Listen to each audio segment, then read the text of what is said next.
हिंदी में यूपीएससी की तैयारी से संबंधित प्रोग्राम्स को देखने के लिए सब्सक्राइब करें स्टडी IQ-IAS हिंदी। नमस्कार, बहुत बहुत स्वागत है आप सभी का स्टडी IQ-IAS हिंदी में। मेरा नाम है अतुल जैन। तो भाई समय समय पर जैसा कि मैं आपको बहुत सारे जो मैं आपके साथ करंट अफेयर्स के इवेंट्स लेता हूं, करंट अफेयर्स की चर्चा करता हूं, उसमें मैं आपको समय समय पर पढ़ाता हूं कि आरबीआई जो है वो तकरीबन हर 2 महीने में भारत की मौद्रिक नीति तय करता है। ये आप जानते हैं, एक मौद्रिक नीति समिति है, मॉनेटरी पॉलिसी कमेटी। उसकी बैठक जब भी होती है, मैं आमतौर पे उस पर ऐसे छोटे छोटे खबरों में भी चर्चा करता हूं और हिंदू वाले कार्यक्रम में भी पढ़ाता हूं। बहुत इंपॉर्टेंट वो मीटिंग होती है। देश में रेपो रेट कितना होने वाला है और अन्य प्रमुख चीजें कि भाई हमारे देश की जो मॉनेटरी स्थिति है, जो मौद्रिक स्थिति है, जो आरबीआई का अधिकार क्षेत्र है, वहां पे देश की स्थिति क्या है, देश कैसा कर रहा है, देश की आने वाली दशा क्या होने वाली है, इसके बारे में चर्चा होती है। ठीक है, तो अब तक क्या था, मॉनेटरी पॉलिसी कमेटी में अर्थशास्त्री लिए जाते थे, अर्थशास्त्र के विद्वान लिए जाते थे और वो अपनी समझ बूझ लेकर आते थे।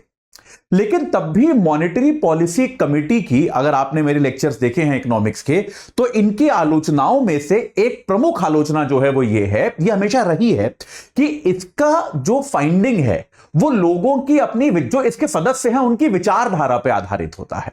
यानी कि मॉनेटरी पॉलिसी समिति जो है बेटा, वो अपने नीतियां बनाते हुए किस डेटा का प्रयोग करती है या किस विचार का वो उपयोग करती है, यह स्पष्ट नहीं था। कोई ऐसा क्लियर डेटा सेट भारत में उपलब्ध नहीं था।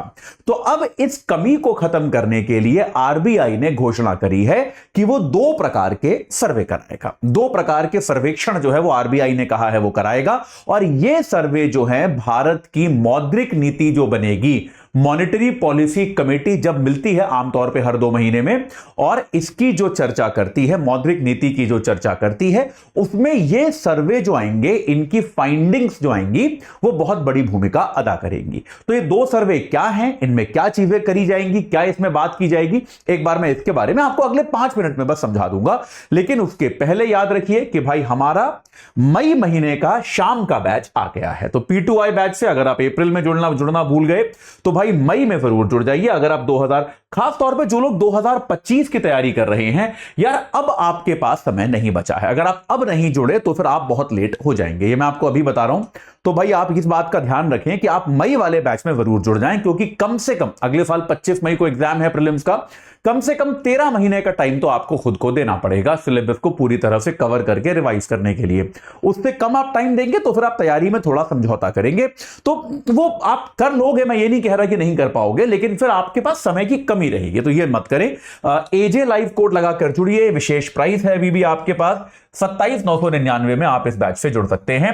रोज 3 घंटे की लाइव क्लास, शाम को 6 बजे वाला बैच है, ये याद रखिएगा। 6 से 9 इसमें क्लास हुआ करेगी।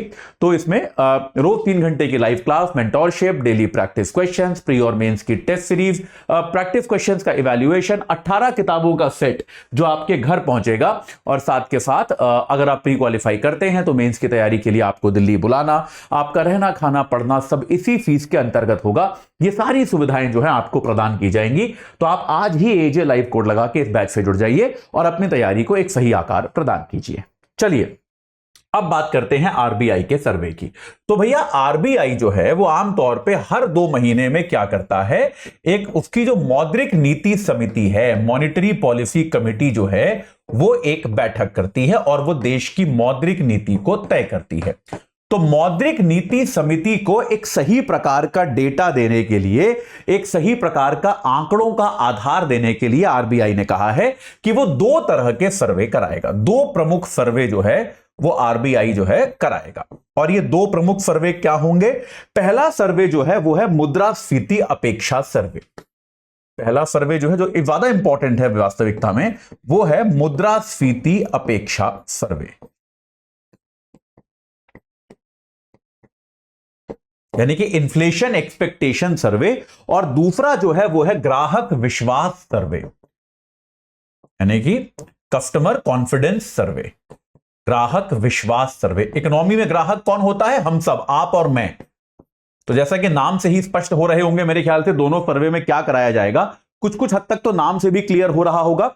तो भाई ये दो सर्वे जो हैं, ये आरबीआई जो कराएगा, ये आने वाले समय में याद रखिएगा, ये आने वाला जो समय होगा उसमें भारत की जो मौद्रिक नीति बनेगी, उस मौद्रिक नीति का आधार ये दो सर्वे बनेंगे।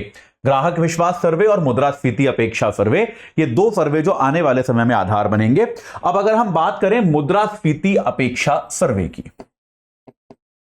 जो हम पहला सर्वे की जिसकी हम बात कर रहे हैं, मुद्रास्फीति अपेक्षा सर्वे की अगर हम बात करें कि भाई इसमें क्या होने वाला है, तो इस सर्वे में क्या होगा, लोगों का दामों को लेकर, देखिए अभी तक मुद्रास्फीति के बारे में हम जब बात करते हैं बड़ी ऑब्जेक्टिव बात करते हैं कि देखो भैया हमारा ये वाला इन्फ्लेशन इंडेक्स इतने % है, इस बास्केट में दाम इतने बढ़ गए। लेकिन देखिए इकोनॉमी जो होती है ना बेटा, वो काफी हद तक लोग महसूस भी करते हैं, ये बात सही है और ये फैक्ट है। देखिए ये आप जीवन में जब आप प्रशासक बनेंगे तो इस एक चीज का आपको समझना चाहिए कि सरकारों को केवल आंकड़ों पे नहीं जाना चाहिए, सरकारों को जनता क्या सोच रही है, जनता को लग क्या रहा है, इसके बारे में भी विश्वास यहां पर भी काम करना चाहिए। जैसे मैं आपको एक एग्जांपल देता हूं, अमेज़न के जो सीईओ हैं जेफ बेजोस, मैं उनका एक इंटरव्यू सुन रहा था, बड़ा इंटरेस्टिंग इंटरव्यू है। और भाई जैसे अमेज़न का एक बहुत बड़ा कस्टमर केयर है, तो वो कहते थे कि भाई मेरे पास ना कई लोग मिलते थे ऐसी पार्टीज में, मीटिंग्स में, बाहर, तो वो बताते थे कि सर अमेज़न के कस्टमर केयर पे वेटिंग टाइम बहुत ज्यादा है।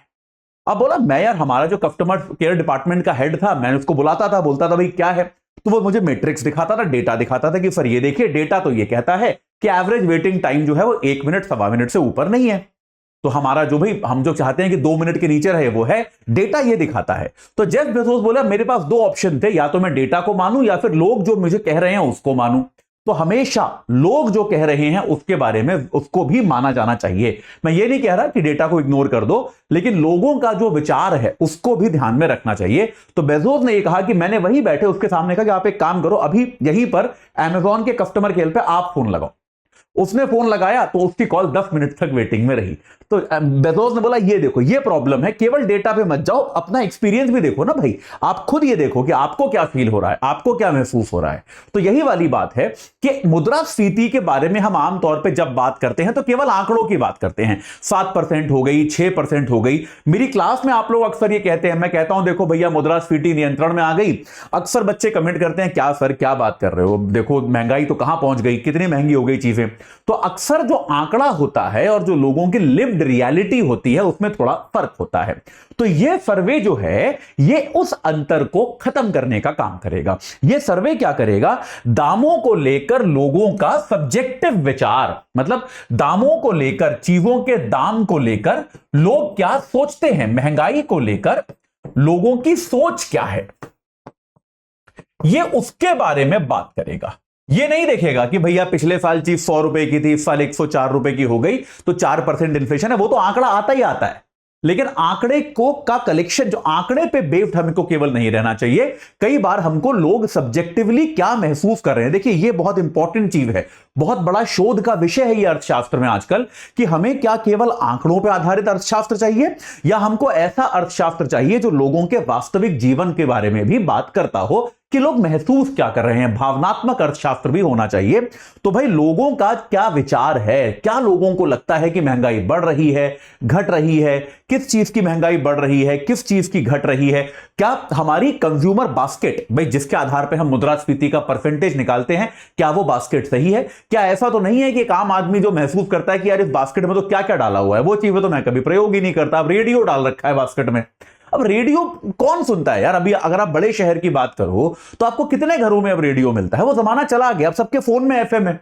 अगर आप बेसिक फोन भी लेते हो, एकदम फीचर फोन भी, उसमें भी एफएम होता है। थोड़ा ना आदमी अब रेडियो खरीदता है, तो रेडियो की क्या जरूरत है उस बकेट में डालने की, उसको अब जो आपका जो रिक्वायरमेंट है उसमें डालने की। तो ये सारी चीजें जो हैं, ये जब लोगों की आप बातें सुनोगे, लोगों का सब्जेक्टिव सर्वे करोगे तो आपको पता चलेगा। ये बात क्लियर हुई। तो 19 शहरों में आरबीआई ने कहा है कि 19 नगरों में हम ये कराएंगे, जिसमें कुछ शहरों के नाम जो है पीटीआई का जिनका प्रेस रिलीज आया है उन्होंने बताया है कि गुवाहाटी, हैदराबाद, जयपुर, कोलकाता, लखनऊ, तिरुवनंतपुरम वगैरह वगैरह, इन कुछ शहरों में हम क्या करेंगे, 19 शहरों में लोग महंगाई के बारे में, दामों के बारे में क्या महसूस करते हैं। यह याद रखिएगा, लोगों की सोच है, सोच पर यह काम करेगा, ना कि आंकड़े पर।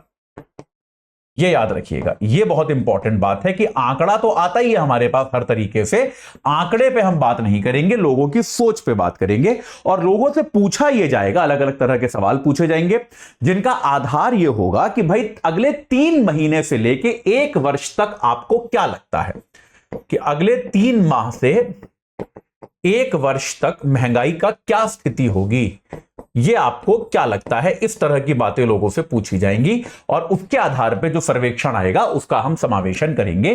तो ये हो गया आपका मुद्रास्फीति अपेक्षा सर्वे। मेरे ख्याल से बहुत जरूरी है, मेरे ख्याल से सरकारों को भी ये करना चाहिए क्योंकि लोगों को क्या लगता है, लिव्ड रियलिटी जो है वो अपने आप में इकोनॉमिक्स में पॉलिसी फॉर्मेशन में बहुत बड़ी भूमिका उसकी होनी चाहिए। ठीक है, अब इसके अलावा दूसरा सर्वे है जो आपका क्या था, ग्राहक विश्वास सर्वे। दूसरा बताया था ना आपको, ग्राहक विश्वास सर्वे। ये तो सिंपल है, इसमें आप लोगों से पूछोगे कि भैया क्या लगता है इकोनॉमी कैसी है।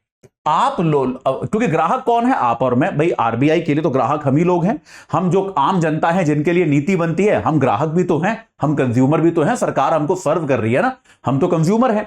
तो भाई अब सवाल यह आता है कि ग्राहक का अर्थव्यवस्था में कैसा विश्वास, कि अर्थव्यवस्था में आपका क्या लगता है आपको। भाई अगर जैसे ये आमतौर पे जो मैं आपसे पूछूं कि आजकल भारत की जो अर्थव्यवस्था है उसमें आपको कैसा विश्वास है, क्या विश्वास है आपको, जैसे इसमें आप बहुत सारी चीजें पूछ सकते हो। एक तो सामान्य विश्वास जो है आपका कि भाई आमतौर पे इकोनॉमी बढ़िया कर रही है या खराब कर रही है। सेक्टर वाइज जा सकते हो, जैसे आपके यहां भाई रोजगार जो है वो ढंग से मिल रहा है कि नहीं, आजकल जो बड़ा पिवोटल पॉइंट होता है, चीजों के दाम, क्या वस्तुओं के दाम जितने होने चाहिए उतने ही हैं, क्या आपकी आय में वृद्धि हो रही है, दामों के अनुरूप आय में वृद्धि हो रही है या नहीं वृद्धि हो रही, क्या आपका व्यय जो है या फिर सरकारी व्यय जो है वो सही जगहों पर हो रहा है, इसके बारे में आप बात कर सकते हो, वगैरह वगैरह।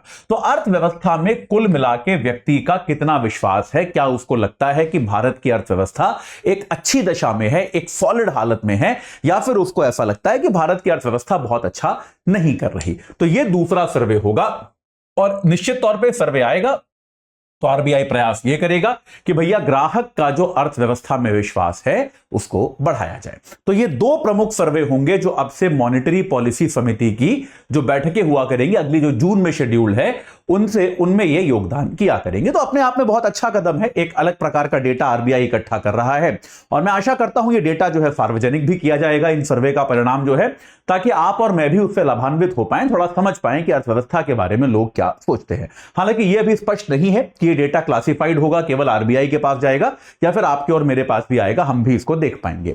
तो ये एक चीज है जिस पर भाभी जानकारी स्पष्ट नहीं है, जैसे ही मिलेगी मैं आपको बताऊंगा। ठीक है, चलिए तो अभी के लिए इतना ही।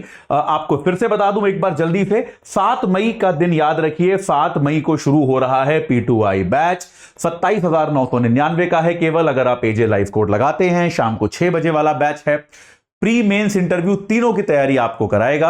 आपको इसमें रोज 3 घंटे की लाइव क्लास मिलेगी, मेंटोरशिप मिलेगी, डेली प्रैक्टिस क्वेश्चंस मिलेंगे, उनका इवैल्यूएशन मिलेगा, टेस्ट सीरीज मिलेगी, 18 प्रिंटेड किताबें मिलेंगी। और अगर आप प्री क्वालिफाई करते हैं तो मेंस की तैयारी के लिए आपको हम दिल्ली बुलाएंगे, अपने कैंपस में आपको रखेंगे, आपका रहना खाना पढ़ना सब इसी फीस के अंदर इंक्लूडेड होगा। तो देर मत कीजिए, आज ही इस बैच से तुरंत जुड़ जाइए। चलिए, इस चर्चा से जुड़ने के लिए आप सभी का बहुत बहुत धन्यवाद। हिंदी में यूपीएससी की तैयारी से संबंधित प्रोग्राम्स को देखने के लिए सब्सक्राइब करें स्टडी IQ IAS हिंदी।